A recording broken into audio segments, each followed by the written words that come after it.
Mutual ফান্ডে বা স্টকে ইনভেস্টমেন্ট করার আগে বেটা চেক করছেন তো? স্টক মার্কেট ইনভেস্টমেন্টস আর সাবজেক্ট টু মার্কেট রিস্ক, এই কথাটা আমরা তো সবাই জানি, কিন্তু আপনি কি জানেন আপনি যেখানে ইনভেস্টমেন্ট করেছেন সেটা কতটা রিস্কি?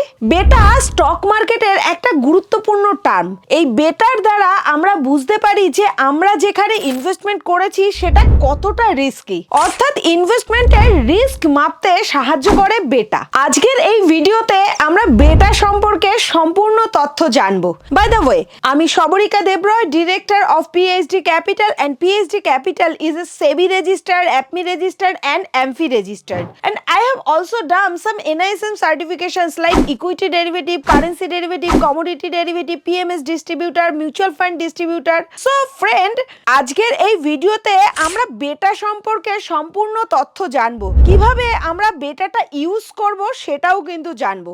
ওভারঅল স্টক মার্কেটে যে রিস্ক রয়েছে সেই রিস্কটাকে কিন্তু বেটার সাহায্যে আমরা মাপতে পারি। এই বেটা দেখে কিন্তু আমরা বলতে পারি কোন স্টকে কতটা রিস্ক রয়েছে, মার্কেটের তুলনায় সে কতটা কি পারফর্ম করবে। অর্থাৎ বেটা হচ্ছে সিস্টেমেটিক রিস্ক, যেটা সম্পূর্ণভাবে আনডাইভার্সিফাইড। কারণ সিস্টেমেটিক রিস্কে কিন্তু আমরা কোনোভাবে ডাইভার্সিফাই করে কমাতে পারবো না, কিন্তু এই সিস্টেমেটিক রিস্কটা কোন স্টকে কতটা রয়েছে সেটা বেটার দ্বারা পরিমাপ করে কিন্তু আমরা ইনভেস্টমেন্টের ডিসিশনটা নিতে পারি। আপনি যখন স্টকে ইনভেস্টমেন্ট করবেন কিংবা মিউচুয়াল ফান্ডের কোনো স্কিমে ইনভেস্টমেন্ট করবেন, তো ইনভেস্টমেন্ট করার আগে সব সময় কিন্তু বেটা চেক করে নেবেন। বেটা যদি কোনো স্টকের বা স্কিমের 1 হয় তাহলে কিন্তু সব সময় মনে রাখবেন মার্কেটের যে রিস্ক রয়েছে আর আপনার স্টকে বা স্কিমের যে রিস্ক রয়েছে সেটা কিন্তু সমান সমান। অর্থাৎ নিফটি 50 যদি 10% বাড়ে তাহলে কিন্তু আপনার যে স্টকে ইনভেস্টমেন্ট করা রয়েছে তার বেটা যদি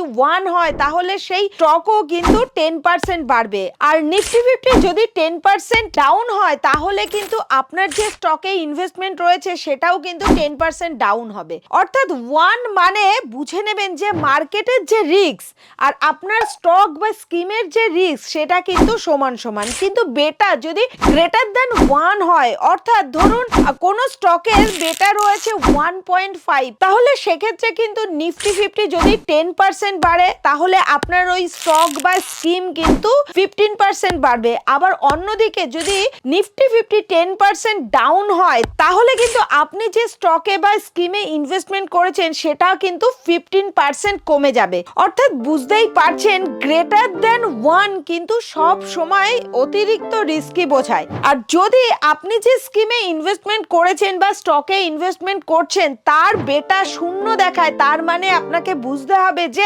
মার্কেটে যতই রিস্ক থাকুক না কেন মার্কেটের যা পারফরমেন্স তার সাথে কিন্তু সেই পার্টিকুলার ফিনান্সিয়াল ইনস্ট্রুমেন্টের কোনো রকম কোনো সম্পর্ক নেই। যেমন ধরুন গোল্ড, অর্থাৎ স্টক মার্কেট যখন খারাপ পারফর্ম করে, স্টক মার্কেটে যখন 10% 15% পর্যন্ত ক্র্যাশ করে, তখন কিন্তু গোল্ডে এর সাথে কোনো রকম সম্পর্ক থাকে না, গোল্ডের পারফরমেন্স কিন্তু খুব সুন্দর হয়। অর্থাৎ এই কারণে বেটা 0 মানে আপনি যে ফিনান্সিয়াল ইনস্ট্রুমেন্টে ইনভেস্টমেন্ট করেছেন তার সাথে মার্কেট রিস্কের কোনো রকম কোনো সম্পর্ক নেই। তবে আপনারা যখন ইনভেস্টমেন্ট করবেন তার আগে বেটাটা দেখা কিন্তু ভীষণ গুরুত্বপূর্ণ। আপনি যদি ইনভেস্টর না হয়ে একজন ট্রেডার হন তাহলে কিন্তু আপনার সব সময় হাই বেটা স্টক চুজ করাই সবথেকে ভালো, কারণ হাই বেটা স্টকে কিন্তু ভোলাটিলিটি খুব ভালো থাকার কারণে আপনার প্রফিট হওয়ার চান্সটাও কিন্তু বেড়ে যায়। কিন্তু আপনি যদি লং টার্ম ইনভেস্টমেন্টের চিন্তা ভাবনা করেন, লং টার্ম ইনভেস্টর হন, তাহলে সেক্ষেত্রে কিন্তু আপনার লো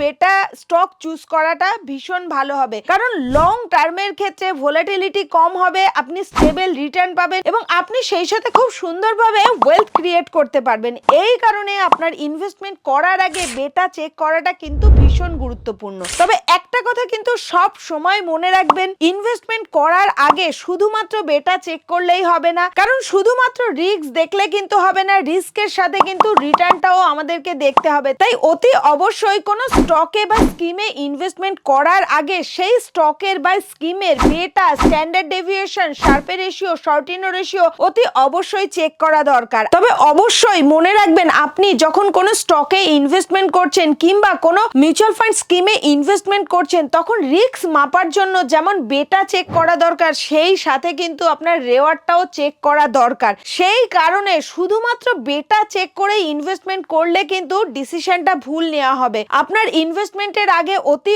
অবশ্যই beta, Sharpe ratio, standard deviation, Sortino ratio, alpha সমস্ত রেশিও চেক করে তারপরেই কিন্তু ইনভেস্টমেন্ট করা উচিত। আপনি যদি মার্কেটে ইনভেস্টমেন্ট করার সময় কম রিস্ক নিতে চান তাহলে অতি অবশ্যই আপনাকে কম বেটা, কম স্ট্যান্ডার্ড ডেভিয়েশন এবং বেশি শার্পে রেশিও যুক্ত ফান্ড বা স্কিম চুজ করাটা কিন্তু সবথেকে বুদ্ধিমানের কাজ হবে। আর আপনি যদি অতিরিক্ত রিটার্ন জেনারেট করতে চান তাহলে অতি অবশ্যই সেই স্কিমের বা সেই স্টকের আলফা এবং শার্পে রেশিও এই দুটোই যেন বেশি হয় সেটা চেক করে তারপরেই বিনিয়োগের সিদ্ধান্ত কিন্তু নেবেন। তবে মার্কেটে আপনি ইনভেস্টমেন্টের জন্য পা রাখছেন নাকি ট্রেডিং করার জন্য পা রাখছেন সেই ডিসিশনটা কিন্তু সবার প্রথম নিতে হবে। আপনার ইনভেস্টমেন্ট স্ট্র্যাটেজি অনুযায়ী কিন্তু সমস্ত রেশিওগুলো ডিপেন্ড করছে কোনটা আপনার জন্য ভালো। আমি আগেই বললাম, যদি আপনি মার্কেটে ট্রেডিং করার মানসিকতা নিয়ে আসেন তাহলে হাই বেটা স্টক চুজ করতে হবে, আর যদি আপনি ইনভেস্টমেন্ট করার মানসিকতা নিয়ে আসেন তাহলে